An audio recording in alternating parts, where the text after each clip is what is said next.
Been a little bit of an up and down season to say the least for you, but kind of evaluate how you've played so far this season and how do you feel right now? I've played okay.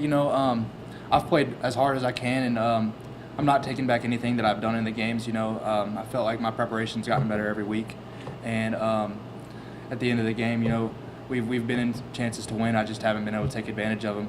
Obviously, my turnovers need to be cut down if we're going to have any chance to win any game.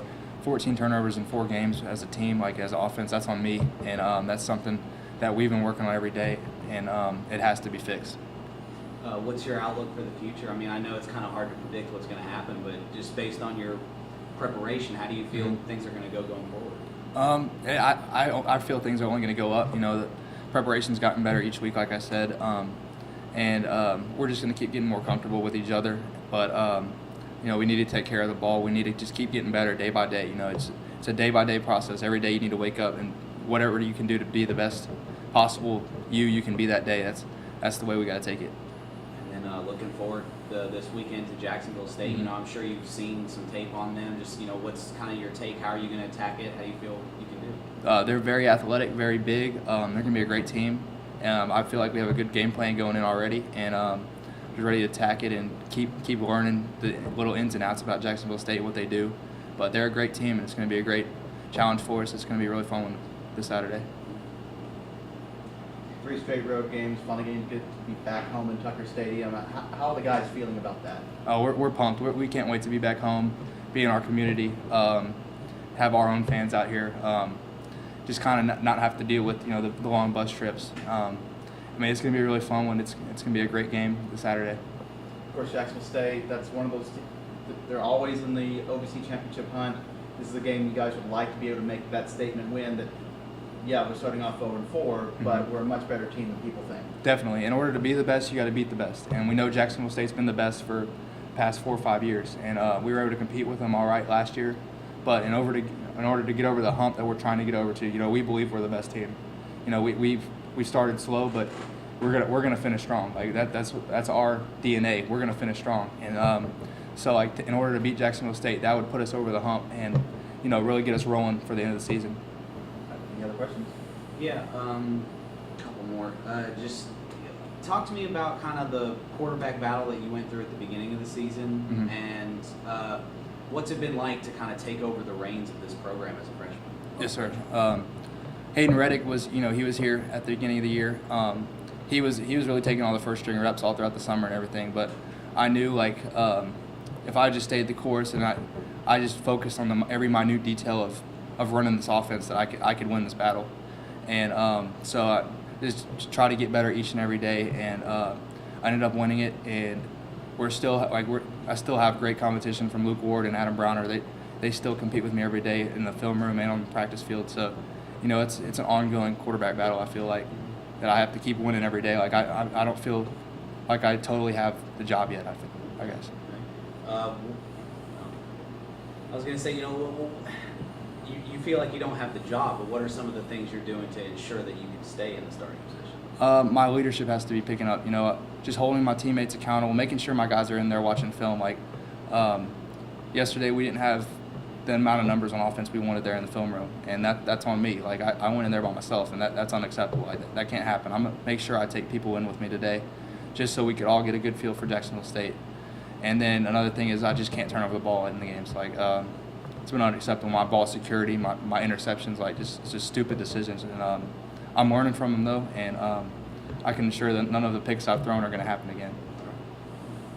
All right. Thank you, Andre. Yes, sir. Thank you, guys. Coming off another tough loss, which is the common theme. The common theme also is turnovers. We got to continue to not just talk about, but fix it. And until we value the possession of the ball, we will not win many games. Played a really good team, Eastern Kentucky, very well coached. I like the players they got. They competed. Both teams competed. We found a way to keep playing hard and have a chance to win the game in the last possession. And we got to coach a little bit better in the 2-minute situation. We've got to operate a little bit better. I thought defensively, Coach Wright and his staff did a phenomenal job. 21 and 61 plays, 8 or more people were on the football when the whistle blew. Held them to 11 first downs, forced 9 punts, got 1 takeaway, and was really good with red zone defense, and just gave up 2 explosives that were touchdowns. And so the explosive issue with our defense is what we've got to really concentrate on now, which would be the next step, and to continue to play at an elite level like they've been doing. They got to work hard this week and put the game prep in this week, because they've got a really tough opponent coming in with Jacksonville State, who they create a lot of issues for us defensively, and so we're going to have to be very, very, very prepared and know what's coming at us to have success in that game. Questions? Coach, to kind of build off what you were just saying about the defense, last week after the game you said you have a very player-driven defense, and then on the conference call you talked about how everybody's got more tape on you now. Mm-hmm. Do you think having a player-driven defense kind of helps a little bit? Yeah, well, player-driven means that they have a standard on defense where the players, we have an older defense, so Tim Collins, Devin Sullivan, Deontay, all those guys, Anthony Akers, all those guys have a standard that they've set, and they hold everyone accountable to it. Whereas on offense, we have a bunch of puppies. We have freshmen. We had 7 freshmen on the field at one time last week. So they're not very confident right now to hold anyone accountable. So it's kind of tough. We've been through this before. So player-driven, that aspect of it is I think the defense is a little bit further along, because when the coaches hold you accountable, it's one thing, but when the players hold you accountable and you start playing for each other, you got a chance to be special. And so that's where we're trying to get to offensively. And maybe it's not this year. Maybe we've got to do a great job as coaches until our guys get 1 year older. I don't know. But we're going to strive for a player-driven team. We tell them all the time, it's my program, your team. So that's what Alabama does great, is it's a player-driven organization. And so, the tape aspect is, like we say, is like Dak Prescott. It's going to be harder this year for him, because people have more tape on him. So Dante, this is his 2nd week as a coordinator, and he's done a phenomenal job. And we probably caught a couple of them by surprise, because they didn't know what to expect. And they're even Eastern Kentucky, even though we played Ball State, had 1 week of tape, and that's tough. We saw that against Western Illinois when we didn't have any tape. And so as people gather a library, an inventory of what we do, we've got to be prepared to keep adjusting throughout the game when people adjust to, our schemes that we're, our point of attacks and things of that nature. So I'm sure I've got confidence that we can. I was just throwing that out there to make sure everybody was aware of it. Yeah. Another thing you said after the game was that, Andre, you said he was going to get coached up real good this week, and you thought he was going to come back better than ever. Is that still kind of the feeling that you're He gets away with nothing. I mean, I'm proud of him. He's competing, and he's doing things, that a lot of true freshmen can't do right now. But it's my job to make sure that I keep my thumb on him, and when he does do things great, I need to tell him. When he does do things that are detrimental to us having success on offense, I'm going to tell him, and we're going to work extremely hard, diligently on that all week this week, to work on some of those little things that he can get better at, because he wants to be the best player he can possibly be. And even Peyton Manning, his 1st or 2nd year in the NFL, got his he got a new quarterback coach because the guy that was coaching him wasn't coaching him hard enough. And so people that are driven to be great want to be coached extremely hard, fair but extremely hard. And we don't want to let Andre get away with anything, because he's shown that he's got the potential to be a very good quarterback. And so we've got to keep pushing him and keep pushing him and keep pushing him. And by the time the game gets here, he'll be ready to roll. 3 games on the road, you got to feel good about coming back home. Yep, we do feel good about coming home. But I do like being on the road early, just because we get to be together all the time in hotels, and there's a lot of we get to create our team chemistry a little bit. We're a little bit more effective in creating team chemistry because we're together all the time, as opposed to when you're home, you're kind of here and there, and we don't stay in hotels here the night before the game. So it is good to get back. Hopefully we'll have some people that we'll leave that Tennessee-Georgia game a little bit early and come watch us play. Our kids deserve it. Our kids have worked really hard, to have a chance to show our fans, what they've been doing the last month since they were here last. We're a totally different team than we were against Western Illinois. Coach, would you say Andre's interception/turnover problem is his biggest knock on him? Yeah, I think it's he really the other night he himself protected the ball pretty well. He had the one pick on the 4th down where people are like, man, we can't throw that. He can't take a sack. You can't take a sack on 4th down. You can't throw it away. You've got to throw it up and something's got to happen, right? You want to give yourself at least 50% chance that it falls in your hands. So that was actually a turnover, but it was actually a smart play. It was a high-level play for him, But, yeah, his interceptions have went down each week. And he did a lot better job in the pocket with the ball, that he worked on last week from Ball State. And so things he's got to do are things that you all would never see in a game, whether it's a communication, whether it's a snap count, whether it's a post-exchange sale after a handoff. It's little things like that he's got to be elite at doing. And those are all the things that he can control.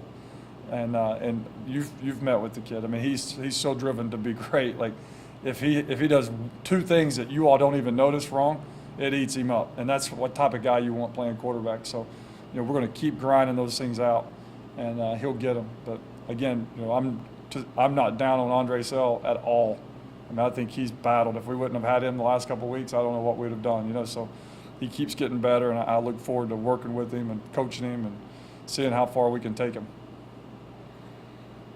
The 0-4 record's unfortunate, obviously, but it's one of those situations where it can show what kind of leaders these players can be. Yeah, and again, I mean, I would be a fraud if I sat up here and said, we're 0-4, we don't care about the record. We do care about the record from sense of when the season's over, we will be what our record says we are. But right now, our process clearly states don't look at the scoreboard. And, we talked the other night about, Coach Rule and I. Coach Rule sent me a nice little, a note, a book, excerpt from a book that we were discussing Friday before our team meeting. Surrender the outcome. Don't look at this. It has nothing to do with the outcome. That doesn't affect how hard you play. It doesn't affect how hard you prepare. And do what you can do. Control what you can control. So commit to the controllables and surrender the outcome. And that's what our rallying cry has been, which is our process. That's what we say. Don't look at the scoreboard. Play as hard as you can. And so that's what our kids do. I mean, even today, this morning we go out there at practice. I have to stop practice because I'm afraid we're going to have 9 concussions. We're doing inside drill. And the Ram scout's here, and he's like, Coach, are you mad at the, what's happening? It's I didn't even really notice it until he said something. But the way our kids come back out and practice today, tells the whole story about what the mindset is on our team. Physical practice, which anytime the coach has to pull them off each other when they're 0-4 on a Tuesday morning for that matter, is a good situation to be in. So we're going to keep competing and competing and competing and competing. Whether we win, whether we lose, we're going to control what we can control. And we took a huge step today in the first part of our process of competition. Any other questions? Just one more, and I know we've been talking about Andre a lot, but early on in the season, one of the only things you said about that was kind of a negative was that he didn't have a lot of arm strength. But you guys have been taking lots of shots. Can you talk about that a little bit? Oh, he doesn't have a lot of arm strength. No, I'm not going to give him that one. I give him a hard time on that one. Every time he comes in, he's he goes, Sad, I think if you can get me to the 12, I can get one in the end zone. It's a funny thing. It's just, he has very good anticipation and very good accuracy, and his arm strength will continue to grow. But there's been a lot of great quarterbacks that don't have the just unbelievable arm strength. We've talked about them. For the main one that because it's in my generation, is Chad Pennington. He played 12 years, I guess, in the NFL, and the ball looked like it was going to get picked off every time, but he just got it there. And so Andre, he's going to get stronger and stronger and stronger, but he has fun with that too. So. Does he have a good connection with Dantes? Would you say they have good chemistry around him? I think so. Yeah. Andre's got a pretty good connection with everybody, and they've connected. It's amazing. They've had a deep ball in every fourth quarter of every game. And so I'm sure Dantes is, if they don't have a connection, Dantes is working to keep whatever they got going because he likes getting those balls. All right. Thank you, guys. We'll Thank see you. on Saturday against Jacksonville State.